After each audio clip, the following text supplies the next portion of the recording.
Quiero esta tarde comenzar la reflexión leyendo juntos una porción de un salmo. Amén, de un salmo. Y es el Salmo 99, versículos 1 al 3. Vamos a leerlo juntos, ¿les parece? Salmo 99, versículos 1 al 3. El Señor es Rey. Que tiemblen las naciones.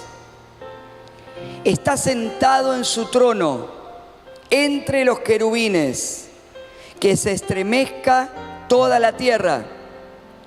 El Señor se sienta con majestad en Jerusalén, exaltado sobre todas las naciones. Que ellas alaben tu nombre, grande y temible. Tu nombre es santo. ¿Cuántos lo creen? Amén. Todos lo creemos. Este salmo de exaltación a Dios, pronunciado por Israel, repetido, escrito en la palabra, que muestra a un Dios poderoso, al Dios creador de los cielos y de la tierra, al Dios creador del universo, al Dios que sostuvo a Israel, que sostiene a las naciones, al Dios que sostiene a su pueblo, al Dios que está sentado en un trono de gloria, rodeado de querubines, y que ante su majestad las naciones y la creación entera reconoce que Él es grande y temible, cuyo nombre es santo. Amén. Y lo creemos, porque así es nuestro Dios. Ahora, el tema pasa cuando Dios, este Dios, al que nosotros exaltamos, en quien nosotros creemos, en quien vos y yo creemos, obra de maneras que no podemos entender. Y ahí pasan cosas, nos pasan cosas. Todos estamos de acuerdo en que Dios es glorioso, amén. Todos estamos de acuerdo en que Dios es poderoso. Todos estamos de acuerdo en que Él tiene el control absoluto de todo. Pero cuando atravesamos momentos en los cuales las situaciones que nos toquen vivir, sean personales, familiares, sociales, económicas, nacionales, mundiales, lo que sea, pero que nos atraviesan de una forma u otra y que no sacan del casillero en el que podemos entender o razonar o darle un sentido a lo que Dios está haciendo, entonces ahí nos pasan cosas.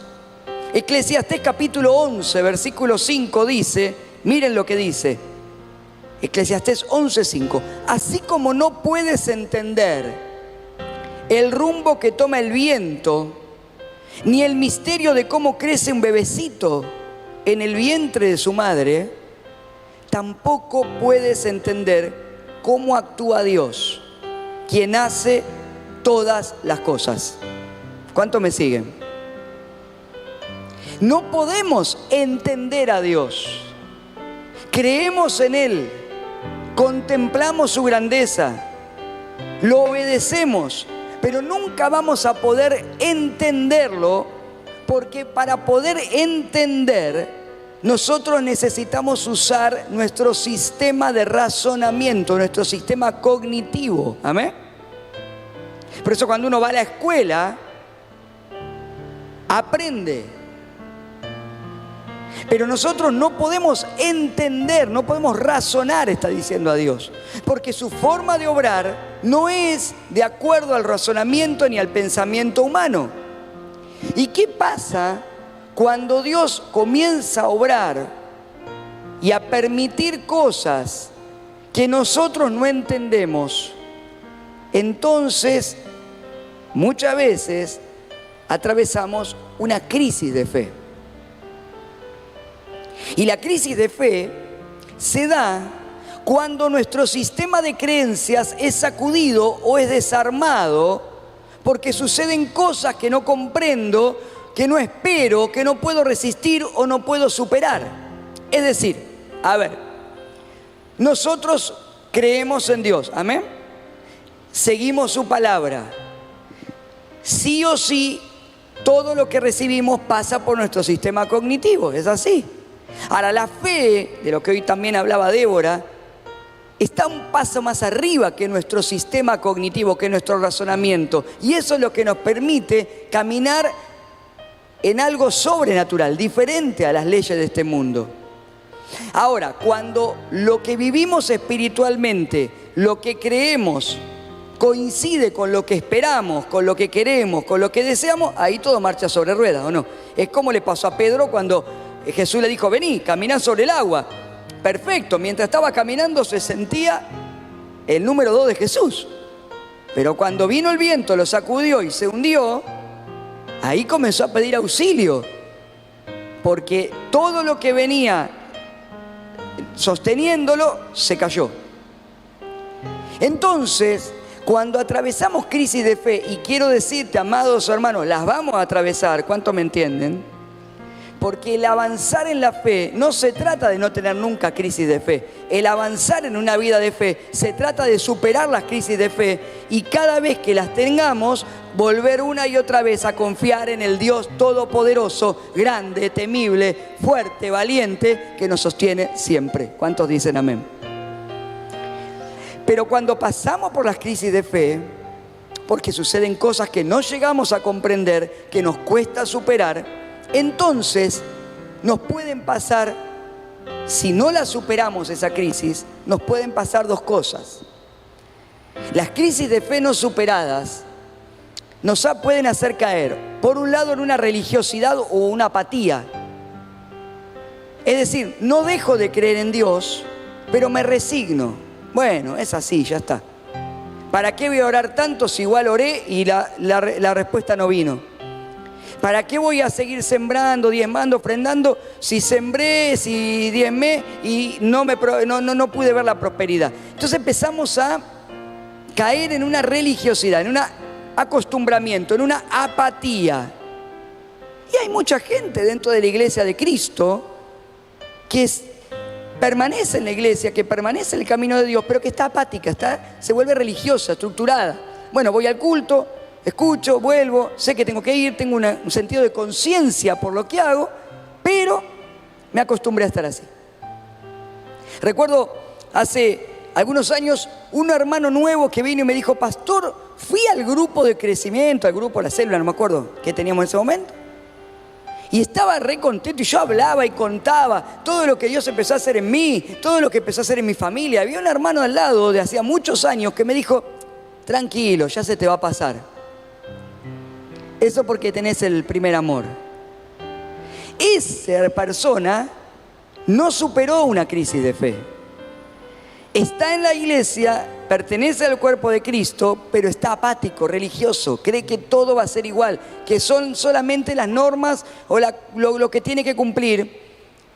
Porque su sistema de creencias en algún momento entró en crisis y no pudo encontrar el nuevo nivel de fe que necesitaba encontrar para superar esa prueba y poder seguir con su corazón encendido.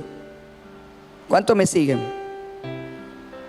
La otra cosa que puede pasar si tengo una crisis de fe que no supero es, si no me quedo apático o apática en el mismo lugar y me resigno y me vuelvo una persona que vive una costumbre, una religiosidad, entonces puedo llegar a abandonar ese sistema de creencias y caminar en dirección equivocada.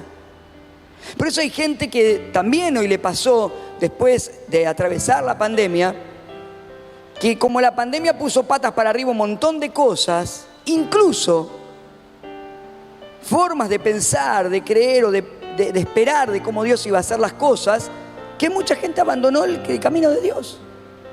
Algunos se volvieron apáticos, otros abandonaron y otros permanecemos y seguimos adelante.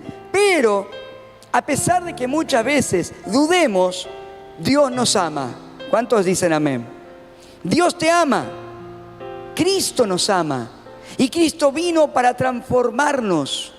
El Espíritu Santo hace que si buscamos de Dios una y otra vez volvamos al lugar correcto para que podamos superar esas crisis de fe y podamos llegar al lugar donde Dios está obrando y poder ser parte del mover espiritual que Dios está trayendo para cada etapa de la historia de la humanidad.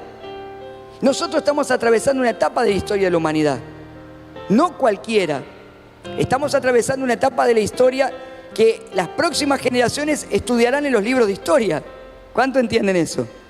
Así como nosotros hoy cuando vamos al colegio, a la universidad, estudiamos lo que pasó en la Primera Guerra, en la Segunda Guerra, lo que pasó cuando el hombre llegó a la Luna. Pues también se ha estudiado lo que pasó entre el año 2019 y hasta donde dure la pandemia. Lo que pasó con todo eso. Y nosotros tal vez seamos los abuelos que le contamos a nuestros nietos y le ¿sabés que yo estuve en la época de donde teníamos que hacer esto y lo otro? Y bueno, nos toca atravesar momentos. Y lo que no tenemos que dudar nunca, amados hermanos, es que Dios sigue obrando con poder. ¿Cuántos me entienden? Y si dudamos de eso, buscar la presencia de Dios, la revelación de Dios, para poder darnos cuenta cómo Dios está obrando, qué Dios está haciendo, qué es lo que Dios quiere hacer. Porque Dios está obrando en este tiempo, amén. Y Dios sigue obrando y sigue haciendo cosas. Esto también le pasó a los primeros discípulos. La cruz para los primeros discípulos no significó lo que para vos y para mí significa hoy. No fue sino hasta después de varios años, incluso los primeros siglos, que la cruz tomó el verdadero significado de todo lo que representa. Pero específicamente para los primeros discípulos, ese grupo que había estado con Jesús, que lo había seguido y que lo vio morir en esa cruz como un delincuente desnudo, humillado, avergonzado. Esos primeros discípulos pasaron por una crisis de fe muy grande. ¿Saben lo que sucedió después que Jesús murió y fue bajado de la cruz y fue sepultado? ¿Qué hicieron los discípulos? Se asustaron, se acobardaron, tuvieron temor. Se fueron dispersados, se escondían porque tenían miedo que lo mismo que le habían hecho a Jesús, ahora se lo hicieran a ellos. No estaban preparados para el tiempo que venía. Todavía no se les había revelado todo lo que Cristo iba a hacer. Esos discípulos que estaban llenos de temor, pensando qué les podía pasar, algunos cayeron en frustración como Pedro. ¿Cuántos se acuerdan? Y Pedro volvió a la barca a sacar de nuevo las redes y querer volver a pescar pescados, cuando Jesús ya le había dicho que él iba a ser pescador de hombres. Algunos cayeron en la frustración. Otros se encerraron en su propia incredulidad o su propio sentido común al extremo, como Tomás, al punto que cuando Jesús llegó le tuvo que decir: mirá, soy yo, meté el dedo en mi llaga, porque era la forma que tenía de encontrar algún lugar donde pararse, porque todo lo que ellos habían esperado hasta ese momento se había derrumbado. El sistema de creencias que ellos tenían se había derrumbado cuando vieron a su maestro, a su líder, morir en una cruz y ser sepultado, y a los romanos burlarse, y a los líderes judíos religiosos celebrar que el revolucionario había sido sacado del mapa. Otros quisieron abandonar todo e ir en dirección opuesta al lugar y al momento que Jesús estaba obrando, como los dos que vamos a ver en esta historia. En Lucas capítulo 24, versículos 13 al 35 dice que aquel mismo día fue el día en que Jesús resucitó y se apareció a las mujeres. ¿Cuántos se acuerdan? Cuando la tumba estaba vacía, la piedra corrida del sepulcro. Ese mismo día, dos de ellos, dos discípulos, se dirigían a un pueblo llamado Emaús, a unos 11 kilómetros de Jerusalén. Iban conversando sobre todo lo que había acontecido. Sucedió que mientras hablaban y discutían, Jesús mismo se acercó, estaba resucitado ya, y comenzó a caminar con ellos. Pero no lo reconocieron, pues sus ojos estaban velados. ¿Qué vienen discutiendo por el camino?, les preguntó. Se detuvieron cabizbajos y uno de ellos, llamado Cleofas, le dijo: ¿eres tú el único peregrino en Jerusalén que no se ha enterado de todo lo que ha pasado recientemente? ¿Qué es lo que ha pasado?, le preguntó. Lo de Jesús de Nazaret. Era un profeta, poderoso en obras y en palabras delante de Dios y de todo el pueblo. Los jefes de los sacerdotes y nuestros gobernantes lo entregaron para ser condenado a muerte y lo crucificaron. Pero nosotros abrigábamos la esperanza de que era Él quien redimiría a Israel. Es más, ya hace 3 días que sucedió todo esto. También algunas mujeres de nuestro grupo nos dejaron asombrados. Esta mañana, muy temprano, fueron al sepulcro, pero no hallaron su cuerpo. Cuando volvieron, nos contaron que se les habían aparecido unos ángeles quienes les dijeron que Él está vivo. Algunos de nuestros compañeros fueron después al sepulcro y lo encontraron tal como habían dicho las mujeres, pero a Él no lo vieron. Jesús lo deja hablar y cuando terminan le dice: «Qué torpes son ustedes», le dijo, «y qué tardos de corazón para creer todo lo que han dicho los profetas. ¿Acaso no tenía que sufrir el Cristo estas cosas antes de entrar en su gloria?». Entonces, comenzando por Moisés y por todos los profetas, les explicó lo que se refería a Él en todas las Escrituras. Al acercarse al pueblo donde se dirigían, Jesús hizo como que iba más lejos, pero ellos insistieron: «Quédate con nosotros, que está atardeciendo, ya es casi de noche».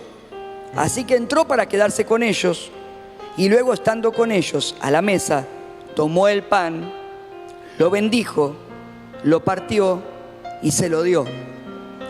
Entonces se le abrieron los ojos y lo reconocieron, pero Él desapareció. Y se decían el uno al otro: ¿no ardía nuestro corazón mientras conversaba con nosotros en el camino y nos explicaba las Escrituras? Al instante se pusieron en camino y regresaron a Jerusalén, y allí encontraron a los 11 y a los que estaban reunidos con ellos. «Es cierto», decían, «el Señor ha resucitado y se le ha aparecido a Simón».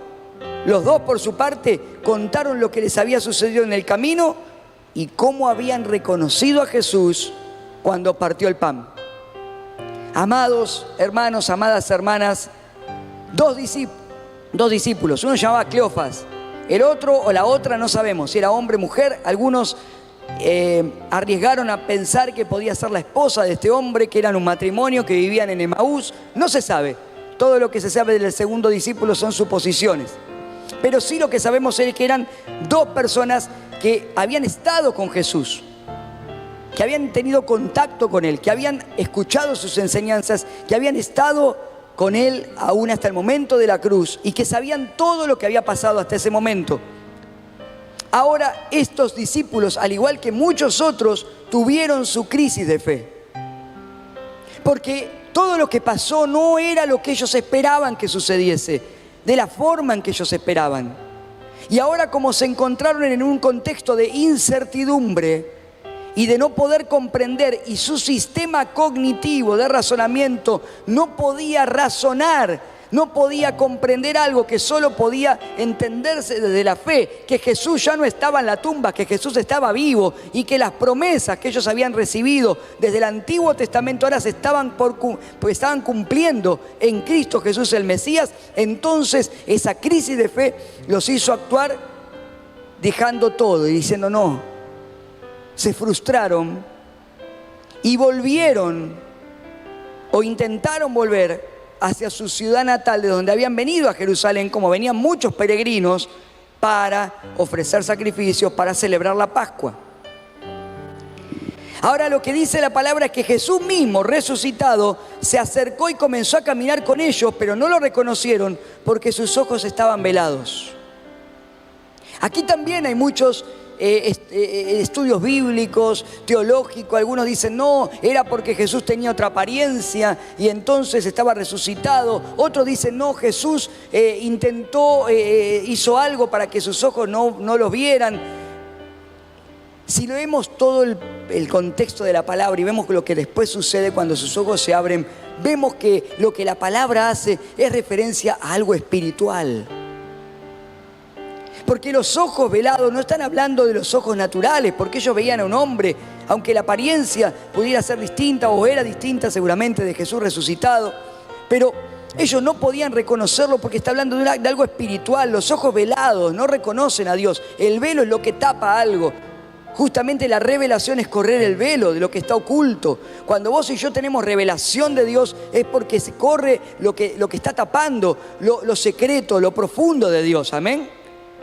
Y cuando nosotros caminamos mirando lo que este mundo nos ofrece ver, entonces no podemos ver a Dios.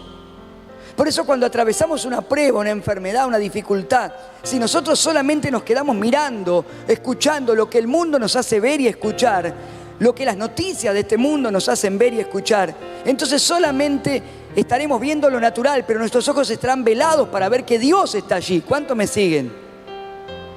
Ahora, si yo puedo darme cuenta que Jesús está obrando, ¿cuántos saben que Dios siempre está obrando? Y que Dios siempre está en control. Está en control cuando estés aquí, está en control cuando estés en una sala de hospital, está en control que estás sano, cuando estás enfermo, está en control cuando el dinero en tu billetera abunda o cuando hay una dificultad económica en la familia. Dios siempre está en control. Entonces allí cuando se nos revela Dios, cuando nuestros ojos no están velados, podemos darnos cuenta que no sabemos cómo, cuándo, de qué manera, pero Dios algo hará. Amén. Pero no podían darse cuenta, aunque tenían a Jesús caminando al lado. Por eso necesitamos pedirle a Dios en este tiempo que nuestros ojos espirituales sean abiertos. ¿Cuántos entienden? Que se corra el velo. Y en estos tiempos tan complicados, estamos bombardeados todo el tiempo de información, como ahora vamos a ver, de situaciones que intentan tapar nuestros ojos espirituales para que dejemos de ver al invisible, para que dejemos de ver con los ojos de la fe. Entonces Jesús camina con ellos, no lo reconocen, y entonces Jesús comienza a charlar con ellos, comienza a hablar. Ellos estaban discutiendo en el camino, estaban hablando, estaban intercambiando opiniones de todo lo que había pasado. Fue muy fuerte. Todo el mundo hablaba de eso. Y Jesús le dice: ¿qué vienen hablando por el camino? Y ellos le dicen: ¿no sabés de lo que pasó? ¿Sos el único peregrino de todos los miles de peregrinos que hay en Jerusalén que no te enteraste de lo que pasó? ¿Vieron como cuando hay una noticia que explotó en las televisiones, en las redes? ¿Vieron? Está todo el mundo, el Facebook, YouTube, Twitter, Instagram, las canales de televisión, todo el mundo está hablando de lo mismo. Pasó algo y de repente viene alguien y te dice: che, ¿qué pasó? Vos decís: estás recolgado. Así le dijeron a Jesús: estás recolgado. ¿Quién? ¿De dónde viniste? ¿No sabés lo que pasó? Jesús a propósito le pregunta: ¿y qué es lo que ha pasado? Y a ellos le cuentan todo lo que pasó, según su versión, la versión de Cleofas y el otro discípulo, la otra discípula. Si hoy Jesús nos preguntase lo mismo, ¿qué le responderíamos? Si Jesús hoy te pregunta y me pregunta: ¿qué es lo que pasó? ¿Qué es lo que está pasando en el mundo hoy? ¿Qué le respondes? Si Jesús te pregunta: ¿qué te está pasando? ¿Qué te pasa en tu familia? ¿Qué es lo que ha pasado en tu hogar? ¿Qué es lo que ha pasado en tu economía? ¿Qué es lo que ha pasado con tus hijos? ¿Qué pasó? Contame, a ver, ¿qué pasó? Si hoy nos pregunta, ¿qué le respondemos? No, es una pandemia mundial. No, es que esto puso todo pata para arriba. No, es que la vacuna. No, es que el COVID. No, es que estuve aislado. No, es que ahora tengo. No, es que tengo que salir de vacaciones. No, es que no tengo dinero. No, es que me echaron del trabajo. No, es que perdí este ser querido. No, es que tengo este problema. No, es que tengo todo esto que pasó. Todo esto, no, es nuestra versión, lo que sea. Pero es nuestra versión de la historia. Amén. Ahora, el planteo es: si tu versión de la historia y mi versión de la historia coincide con la versión de Dios o no. ¿Cuántos me siguen? Porque la versión de los discípulos coincidía hasta una parte, pero le faltaba un capítulo. ¿Cuántos me entienden? Le faltaba el capítulo de la temporada para cerrar esa temporada. No habían visto el último capítulo, aunque lo tenían delante, aunque eran protagonistas. Es que muchas veces cuando se nos pregunta o nos preguntamos ¿qué me está pasando?, solo podemos ver, si miramos con nuestros ojos naturales, lo que todo el mundo ve, lo que todo el mundo percibe. Pero solamente lo espiritual, lo sobrenatural lo podemos ver cuando nuestros ojos espirituales se abren. ¿Cuántos me siguen? La pregunta es, ¿estás viendo todo lo que está pasando en tu vida y yo también? ¿O nos está faltando algún capítulo? Fíjense que ellos estaban seguros de que Jesús había sido un profeta. Hasta ahí, bárbaro. Si vieron hasta el capítulo 4 de la temporada nomás. Pero hasta ahí iban bien. Pero no pudieron conocerlo a Jesús como más que un profeta. ¿Qué pasó?, le dijo Jesús. Es que era Jesús, fue un profeta. Sí, Jesús fue un profeta. ¿Cuántos saben que sí? Jesús cumplió el rol de profeta, ¿saben eso? Cumplió el rol también de maestro. Cumplió el rol de sacerdote. Pero también cumplió el rol del Cordero de Dios, entregado por vos y por mí, inmolado en la cruz, que murió y resucitó para darnos vida eterna. Porque Jesús es profeta, maestro, Jesús es sacerdote, pero Jesús es el Mesías, el Salvador de la humanidad.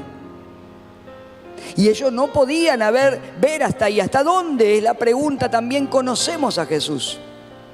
¿Hasta dónde se nos ha revelado Cristo?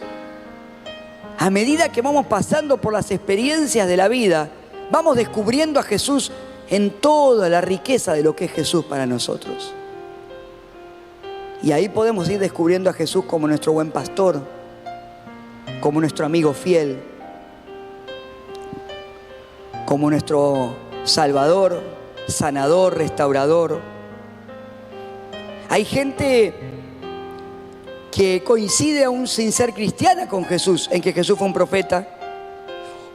Otros lo reconocen como un buen maestro, como un revolucionario. La historia no puede negarlo.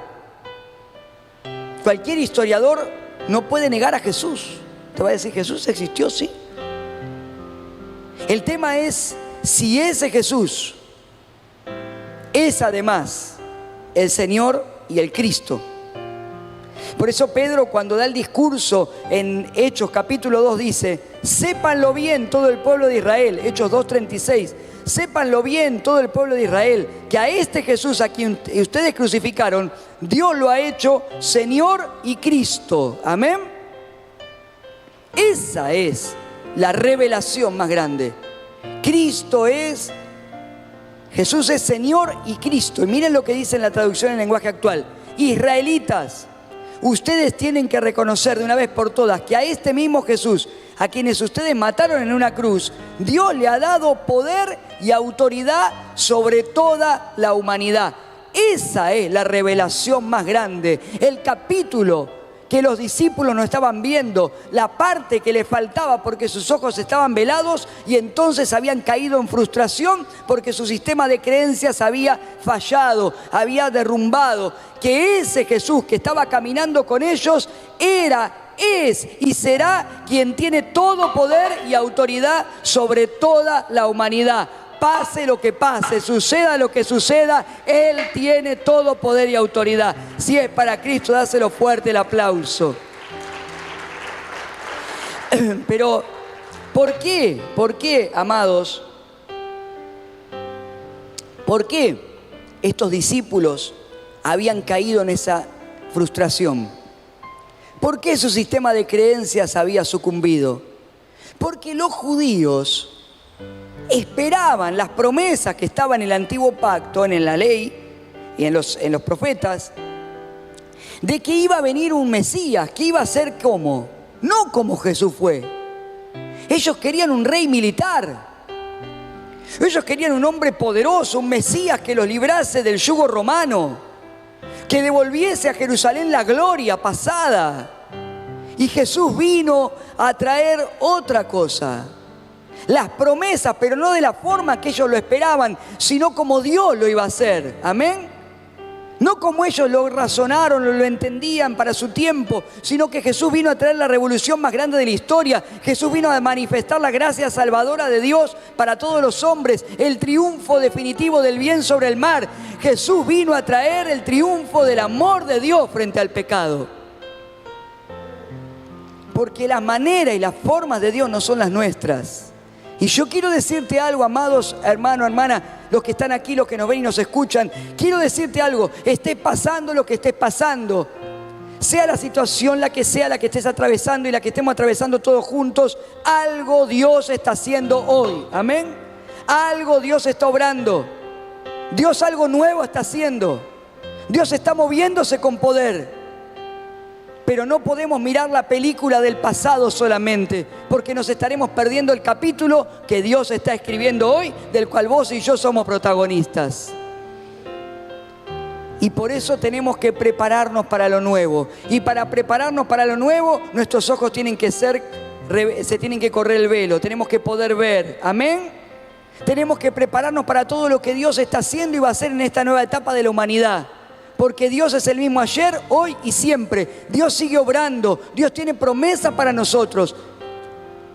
Y seguro que cuando pensamos y miramos, muchas cosas en todos estos años que vivimos se pusieron patas para arriba. Y sucedieron diferente a lo que tal vez muchos de nosotros esperábamos. Y muchos tal vez atravesamos estemos atravesando o podremos atravesar algunas crisis de fe. Porque es parte de la vida del cristiano. Pero quiero decirte algo, necesitamos creer en Dios y dejar que Él tome las riendas de nuestra vida, porque Él siempre tiene algo para revelarnos. Amén. Entonces Jesús, cuando escucha todo eso, le dice: no, muchachos, los tengo que ministrar. Jesús tiene que ministrarlos. Y quiero decirte algo, hoy hay mucha gente en la iglesia de Cristo. Cuando hablo así no hablo solamente para nuestro ministerio, hablo en general. Hay mucha gente, hay muchos cristianos que necesitan ser ministrados de verdad por Jesús. Porque si no, no van a poder cambiar su perspectiva de la vida. Y no van a salir de la frustración, no van a salir del enojo, no van a salir de la apatía, no van a salir de la religiosidad. Porque el único que nos puede sacar de allí es el Señor, con el poder de su fuerza, con una administración la cual rompa las cadenas, pudra los yugos, abra los cielos sobre nosotros y corra los velos que nos impida ver todo lo que Dios está haciendo. ¿Cuántos dicen amén? Entonces Jesús le dice: muchachos, qué lentos que son. Qué tremendo, ¿no? Qué lento. Qué tremendo, qué lento para entender. A ver, escuchen. Y dice que les repasa, dice: qué torpes, qué tardos de corazón para creer. ¿No se acuerdan que el Cristo tenía que padecer para entrar en gloria? Y dice que entonces, comenzando por Moisés y por los profetas, les explica, porque ellos iban caminando. ¿Vieron cuando vos vas caminando con alguien y se te va en esta caminata charlando? Iban caminando y Jesús le va contando y le empieza a explicar toda la revelación del Cristo desde Moisés hasta los profetas. ¿Cuántos dicen amén? Porque Jesús lo primero que hace para ministrarlos es usar el poder de la palabra. Decí conmigo: el poder de la palabra. El poder de la palabra. Les repasa todas las escrituras. Amados, amadas, si nos falta la palabra de Dios, nos volvemos torpes y tardos de corazón para creer. Por eso hay tantos cristianos en este tiempo actuando torpemente. En un mundo que está revolucionado, en un mundo que está complejo, en un mundo que está patas para arriba, necesitamos el poder de la palabra de Dios, porque si no nos entorpecemos. Y nosotros no somos llamados a andar en tinieblas, somos llamados a andar en luz. Y la lámpara que alumbra el camino, que alumbra nuestros pies, es la palabra de Dios. Amén. El mundo nos llena de información. Estamos sobresaturados, sobrecargados de información, de la cual el mayor porcentaje es chatarra, basura. De todo lo que vos y yo miramos o podemos consumir en las redes sociales, es muy poco, salvo que alguien sea muy selectivo y sepa usarla con un propósito. Todo lo que pasamos y deslizamos el dedo para mirar en cualquier red social, el 80, el 90% es basura. Son pavadas, superficiales. Gente que muestra un perfil de lo que realmente no es. Que muestra cómo come y con una sonrisa, pero por detrás terminó esa comida y se pelearon, se agarraron los pelos con el marido. Pero lo que quedó es la foto del postre con 2 bananas y una copa helada. Y dice: qué feliz que soy. Y por atrás, ¿saben por qué? Porque ese es el mundo que muestra hoy algo que no es. De información que recibimos, que ya está ultra recontra filtrada y manipulada por los medios de comunicación, por las grandes corporaciones, por los sistemas políticos y por los algoritmos de Facebook, de Twitter, de YouTube y de todo lo que se filtra para inducirnos, incluso en muchos casos, a comprar y a darle grandes ganancias a las corporaciones que viven de esas mismas redes sociales. ¿Cuánto me entienden? No todo lo que recibo es bueno. Y para poder estar atento necesito el poder de la palabra, porque lámpara es a mis pies tu palabra y lumbrera mi camino, dice. Amén. No todo lo que consumo, lo que recibo de información es bueno, como la mayoría no es bueno, entonces me confunde, me entorpece, me influencia. Repetir lo mismo que otros repiten, sin saber muchas veces. Y nos impide discernir. Amados y amadas, el poder de la palabra. Agarrá la Biblia, léela, que no muerde, abrila, cargate la aplicación en el celular y usala. Hay una forma, y lo puedes preguntar a los chicos en multimedia, cómo podés mirar el porcentaje de aplicaciones que usás en tu celular, ¿no es cierto? Y fíjate cuántas horas, cuánto porcentaje tenés de uso de la Biblia. Si tenés descargada la aplicación, capaz ni la tenés descargada. ¿Y cuánto le dedicas a otras cosas? Dedica una porción, yo no digo todo el día, pero dediquemos un tiempo por día para leer la palabra. El que le gusta el celular, la tablet, el que no, agarre la Biblia, la vieja usanza con el libro, marcala, pintala. Mirá, a mí me encantan las Biblias que están todas, las Biblias nuestras en casa están todas, las que son en papel, que las tenemos teniendo, me gusta muchas veces usar, están todas resquebrajadas, pintadas, porque la Biblia que está impecable porque nunca se abrió. Ese que la Biblia es impecable, ese libro nunca se abrió. A mí me encantan los libros que están ajeados, que están marcados, que están doblados, porque ese libro lo leíste, lo abriste, lo usaste. La Biblia, necesitamos el poder de la palabra, leerla, reescudriñarla, revisarla. Este año comienza en marzo nuevamente el Instituto Bíblico, pero mirá, tengo que aprender, tengo que invertir el tiempo, aprender la palabra, porque eso es lo que nos va a correr el velo en medio de un mundo que está en tinieblas. ¿Amén? ¿Cuánto lo entienden? Y lo segundo que Jesús hace para ministrarlos, por eso es tan importante, por eso usamos el poder de la palabra. Aquí en Acercate a Jesús nunca vamos a tener un culto donde no se predique la palabra expositivamente en la Biblia, desde la Biblia. Porque necesitamos ir a la palabra, escudriñarla como la estamos haciendo en esta noche, para recibir revelación, amén. Porque vos esta noche vas a salir cambiado de acá, cambiada. En tu casa vas a cortar la transmisión y vas a quedar pensando. El Espíritu Santo te va a traer a memoria lo que hablamos hoy, si prestaste atención. Y sabés qué va a suceder, te va a traer revelación, amén.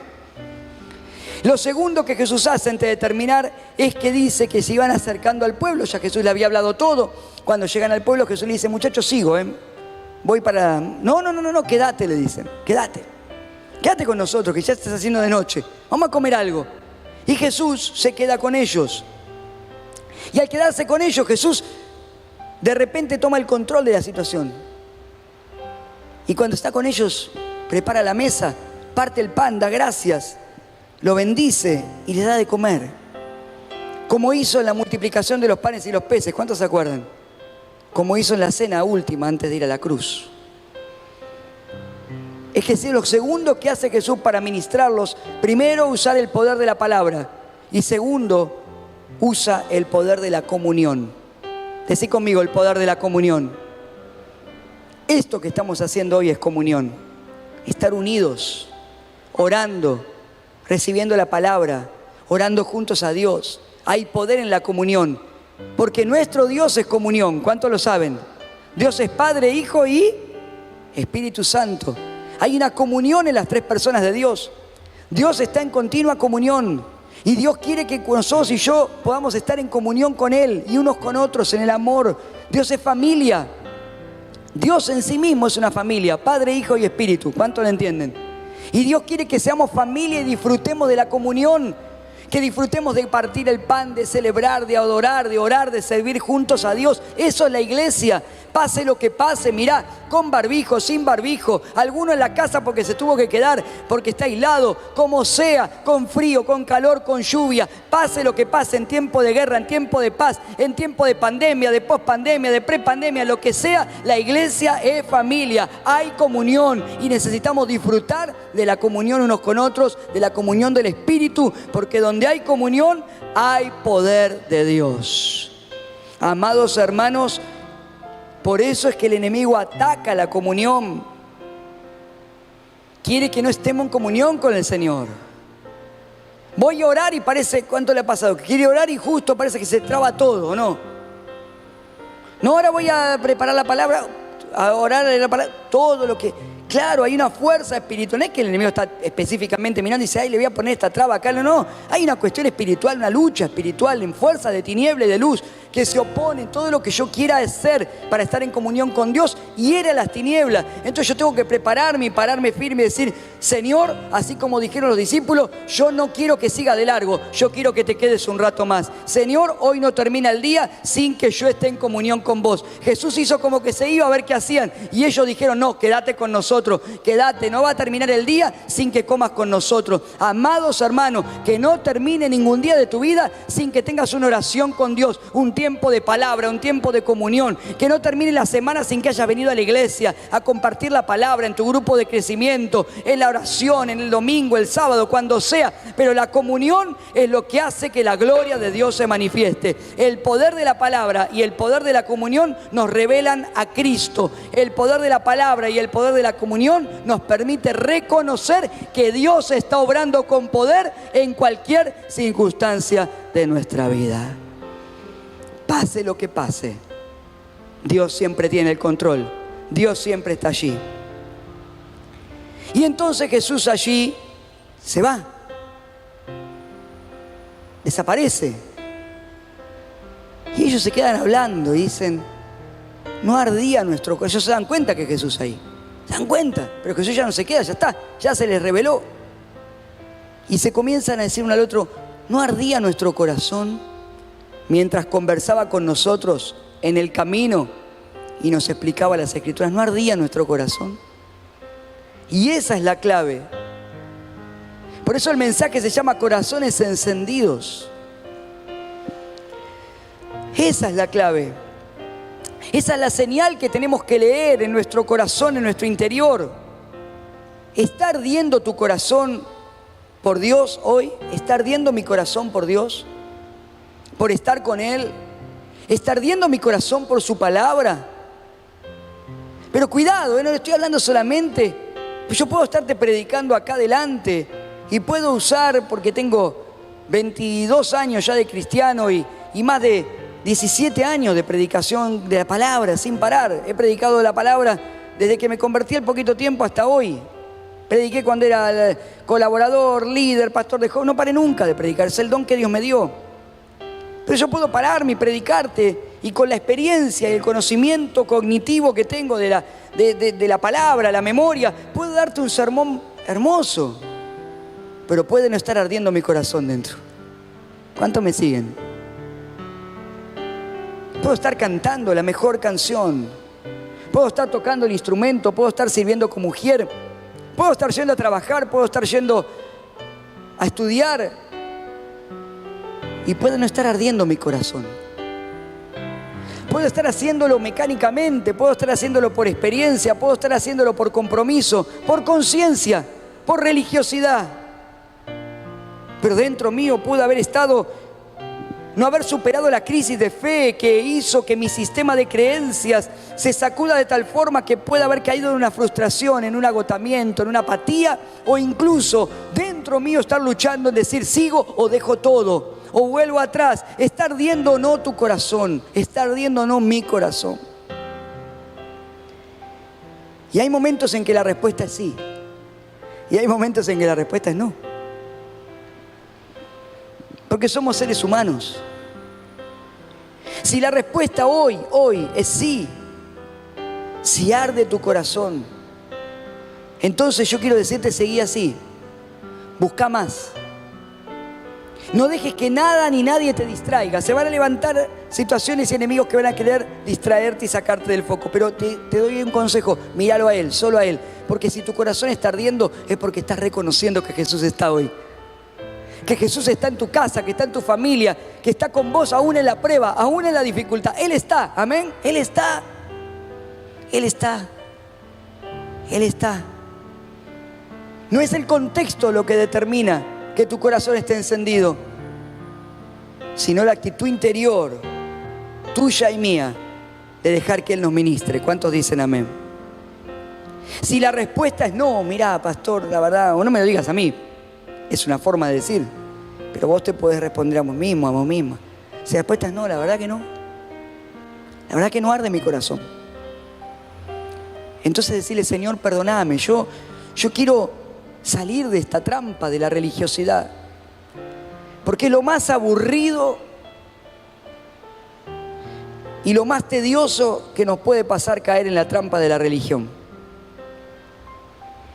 Porque vamos a caer en la trampa de hacer todo lo mismo y creer que haciendo las cosas vamos a obtener mayor revelación, mayor manifestación. Y no es así. Si tu corazón dejó de arder, si no sentís el fuego en tu corazón, decile, Señor, yo necesito, como esos dos que iban a Emaús, que vos hoy pongas tu mano sobre mí y me ministres, por favor. Pongo la cabeza así, ¿vieron? Como cuando alguien le va a orar y dice, pongo la cabeza ahí. Ponele la cabeza al Señor y decirle, no me voy hasta que no impongas tu mano sobre mí. Y me ministres, Señor, con el poder de tu palabra y con el poder de la comunión contigo. Yo necesito ser ministrado o ministrada, porque yo quiero que los velos se caigan, yo quiero que las ataduras se rompan, yo quiero que el fastidio salga de mí, yo quiero que el cansancio salga, yo quiero que el acostumbramiento, la apatía salga. Yo no quiero estar así, yo quiero que mi corazón esté encendido. ¿Cuántos dicen amén? Porque miren, hay dos lugares en esta historia, dos lugares. Mirá lo que te saló decirle dos lugares. Y a lo que está en su casa le digo, dos lugares. Dos lugares. Un lugar era Emaús. Emaús, la ciudad natal de estos dos discípulos. Emaús, el refugio del desánimo, de la frustración. En Emaús se refugian los frustrados, los que dejaron los sueños por la mitad, los que piensan que la pandemia va a terminar todo y no hay más posibilidades de nada. Ahí se refugian, ahí van a Emaús. Los que piensan que Dios ya no va a hacer cosas nuevas con la iglesia, esos van a Emaús. Los que piensan que su ministerio se acabó, los que piensan que el pecado que cometieron es tan grande que Dios no lo va a perdonar, ahí ese es el refugio humano donde habitan aquellos que tienen los corazones apagados. Ese es Emaús. Ahí quiere llevarte el corazón desanimado. Emaús es el lugar donde se cuentan las glorias pasadas, las cosas que pudieron ser pero no se llegaron a concretar. Emaús es el lugar en donde se habla de lo que no fue, lo que pudiera haber sido, pero la pandemia lo frustró, pero la muerte de ese ser querido lo truncó, pero el fracaso que tuve me lo impidió. Ahí, ese es Emaús, ese es el lugar. Si vos querés vivir así, Emaús es tu lugar. Es el lugar donde se habla lo mal que se está viviendo, lo mal que la estamos pasando, lo difícil que es la enfermedad, lo difícil que es lo económico. Ahí, ese es el lugar que te espera si vos querés vivir así, Emaús. Pero hay otro lugar en esta historia, y ese lugar es Jerusalén. Y Jerusalén era el lugar espiritual donde se estaba por producir el avivamiento más grande de la historia. ¿Cuántos dicen amén? Porque Jesús le había dicho a los discípulos que iba a venir el Espíritu Santo sobre ellos. Y ellos tenían que permanecer en Jerusalén, esperando la promesa de que Jesús se iba, pero vendría el Consolador, el Paracletos, el Ayudador, el que todo lo del Padre le iba a dar a conocer. Y ahí en Jerusalén estaba por ocurrir lo que iba a cambiar para siempre la historia de la humanidad. En Jerusalén estaba por iniciarse la iglesia. En Jerusalén estaba por desatarse el fuego del Pentecostés. En Jerusalén había algo que todavía ninguno sabía. Vos y yo ya conocemos ese capítulo de la historia porque está escrito en el libro de los Hechos, pero ellos todavía no sabían, y Jesús quería que esos dos fueran protagonistas y querían que fueran a Jerusalén. Jerusalén es el lugar del avivamiento, amados hermanos. Jerusalén es el lugar donde Dios sigue obrando. Jerusalén es el lugar donde Dios sigue revelándose. Hermanos queridos, hay gente que no se está dando cuenta, pero este es un tiempo en el que muchas estructuras se van a romper y se tienen que seguir rompiendo. No te aferres a ninguna estructura, porque las estructuras se caen, se caen, se caen, porque hay cosas nuevas que vienen de Dios. Amén.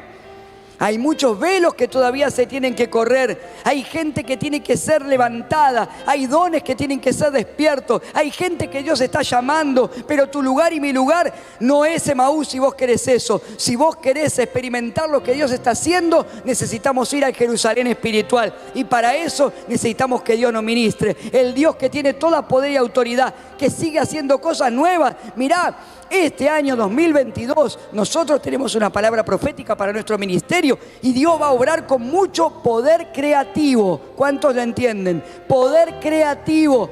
Y el poder creativo es que tenemos que prepararnos para cosas nuevas que nunca antes hicimos, que nunca antes experimentamos. Dios quiere que seas protagonista. Dios va a usarte de maneras como nunca antes te usó. Dios va a manifestarse de una manera como nunca antes se manifestó. Pero no lo puede hacer en Emaús, lo va a hacer en aquellos que tengan sus corazones encendidos, porque van a Jerusalén, a donde está el avivamiento que Dios trae. ¿Cuántos le dan un aplauso fuerte al Señor? Oh, rima shitaramakaya. Sí, Señor. Aleluya. Por eso te invito a que te pongas de pie, y los músicos que me van a acompañar, porque esta noche cerramos esta oración orando, amados. Orando, orando, orando. Orando para que haya corazones encendidos. Oh, poderoso Dios. Hay algo que viene sobre el pueblo de Dios. Cosas que están pasando que no podemos explicar con palabras humanas, pero que es el poder del Espíritu Santo el que las va a hacer.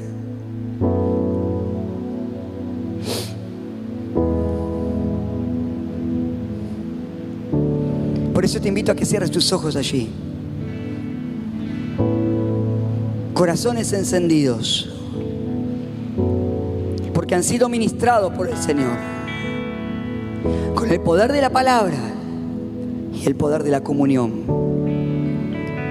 Ojos abiertos, velos que se corren, estructuras que se caen, para saber que el mismo Dios que el Salmo 99 hablaba, el Dios temible, al que Él se postra los cielos y la tierra y toda la creación le rinde honra y honor, es el mismo Dios que está obrando hoy, en el año 2022, en esta tierra, en la humanidad, en la Argentina, en esta ciudad, en tu casa, en tu familia, en tu vida, en tu cuerpo, para lo que Dios te llamó. El Dios que te va a hacer caminar distinto, y que las corrientes de este mundo te va a llevar hacia Emaús, pero el Espíritu te lleva a Jerusalén. El espíritu de este mundo te hace hablar las cosas que habla todo el mundo y enredarte en la desinformación y en las mentiras. Pero el Espíritu Santo te trae discernimiento para separar lo precioso de lo vil, para saber qué me sirve y qué no me sirve, y lo que me sirve usarlo productivamente para cumplir un propósito. El espíritu de este mundo que te va a llevar a Emaús para decirte: tu matrimonio, tu familia no tiene solución. Sos el reflejo de lo que no pudiste ser. Aquello que empezaste y quedó por la mitad. aquello que intentaste y el fracaso te golpeó y te hizo caer tu sistema de creencias, y hoy la cabeza no te puede acompañar por lo que estás viviendo, pero el Espíritu sopla y corre el velo y trae revelación del cielo para que tus ojos sean abiertos, y el Señor te dice: arde tu corazón, porque algo voy a hacer, porque algo nuevo estoy gestando, porque así como dice el Eclesiastés, no podés saber de dónde viene el viento, ni cómo un bebecito se cría en el vientre de la mamá, así tampoco podés saber, ni entender, ni razonar cómo yo obro, pero yo estoy obrando, dice el Señor. Yo estoy obrando, yo estoy obrando. Así que vamos a orar al Señor y a pedirle que encienda el corazón. Quiero orar por aquellos que dicen: Señor, yo no quiero ir a Emaús, yo quiero estar en Jerusalén. Si es así, levanta tu mano en esta hora y estés en tu casa, orá con nosotros. Levanta tu mano, poné tu mano, toca el celular, toca la tablet, toca el televisor, unite, decí: mira, tal vez no lo podemos tocar con la mano, pero podés tocar ahí, tocalo, decí: ahí estoy en comunión. Hay poder en la comunión, hay poder en la comunión y hay poder en su palabra. Señor, en esta hora, sabemos que hay tinieblas que cubren la tierra, que hay poderes de oscuridad que gobiernan, pero tu palabra dice que sobre nosotros amanecerá Jehová y sobre nosotros será vista tu gloria, porque hay poder en el nombre de Jesús. Porque nosotros no estamos mirando lo que mira este mundo, estamos creyendo en tu palabra y seguimos al resucitado, al Rey de Reyes, al Señor de Señores, aquel ante quien se rinden cielo y tierra. Por eso en esta hora, Señor, si en algún momento hemos dudado, si hemos pasado o estemos pasando pruebas, dificultades o luchas que hagan que nuestro sistema cognitivo entre en crisis y se caigan las estructuras y las formas de creer que teníamos, Señor, bendito sea tu nombre, porque si hay estructuras que se caen es porque hay poder creativo para que vengan cosas nuevas. Hoy, Señor, renunciamos al temor, renunciamos a la apatía, renunciamos a la incredulidad, renunciamos a la frustración, renunciamos a caminar en la dirección equivocada. No queremos corazones apagados, no queremos volver a Emaús, no queremos el refugio del desánimo, no queremos hablar lo que todos hablan, no queremos repetir como loro lo que los medios de comunicación, las corporaciones o los algoritmos quieren que repitamos. Nosotros queremos declarar la palabra de vida, nosotros queremos declarar que hay un Dios vivo y poderoso al que seguimos y servimos. Hay un Dios que está obrando, hay un Dios que se está moviendo, que está haciendo algo nuevo en mi vida, en mi casa, en mi familia, en el ministerio, en mi iglesia. Hay algo nuevo que viene para Argentina, hay algo nuevo que viene para esta ciudad, hay algo nuevo que viene para nuestras generaciones. Hoy en el nombre de Jesús te pedimos, Jesucristo amado, ministranos. Hoy, Señor, ponemos nuestra cabeza así.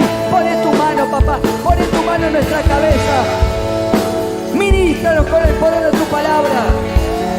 Ministranos con el poder de la comunión contigo. Sopla, Espíritu Santo, aviva el fuego, corre los velos, rompe las cadenas y enciende los corazones. Corazones encendidos, corazones encendidos.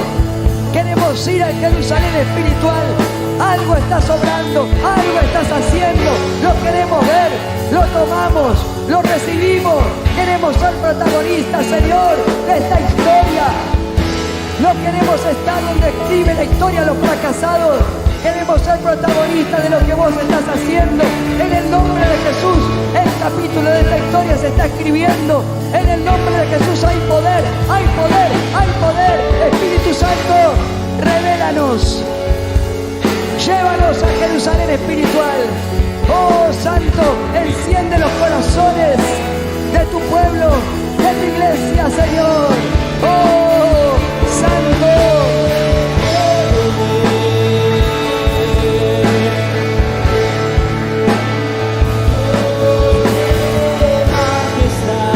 ¿Cuántos pueden levantar sus manos y adorar ahí en tu casa? Adora, adora, adora. Algo está pasando.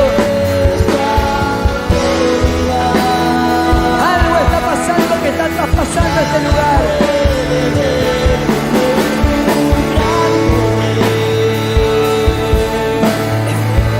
Profundo.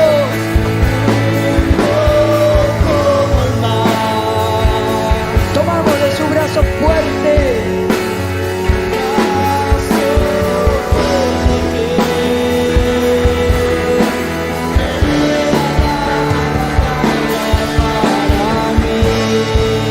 Decirle, Señor, enciende, enciende, enciende, enciende los corazones, enciende los corazones.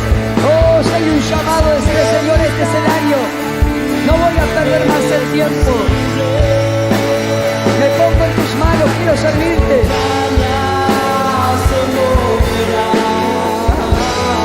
Voy a ir a buscar como fuiste a buscar a los que están perdidos.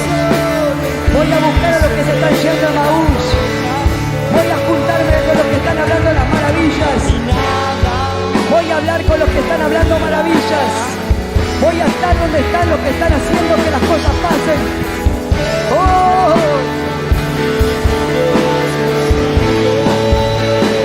En el nombre de Jesús. Voy a servirte con el corazón encendido. No voy a servirte más por compromiso ni por conciencia. Voy a hacerlo porque estoy en comunión.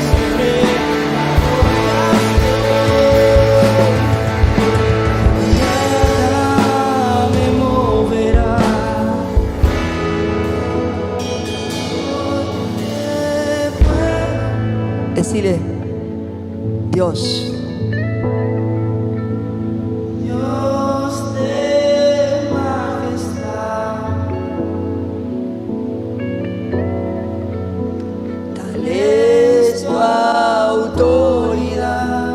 Que nada puede detener. Nada puede detener tu gran poder. Profundo. Profundo como el mar. Tu brazo fuerte. Tu brazo fuerte. Decilo, pelea.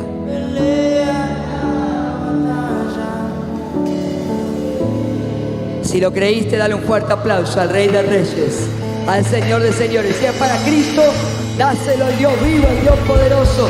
Y ahí en tu casa o en el chat poné un amén, un gloria a Dios, un aleluya, un rama shataramacaya. Que se note que hay corazones que se han encendido en esta noche. Santo, gloria.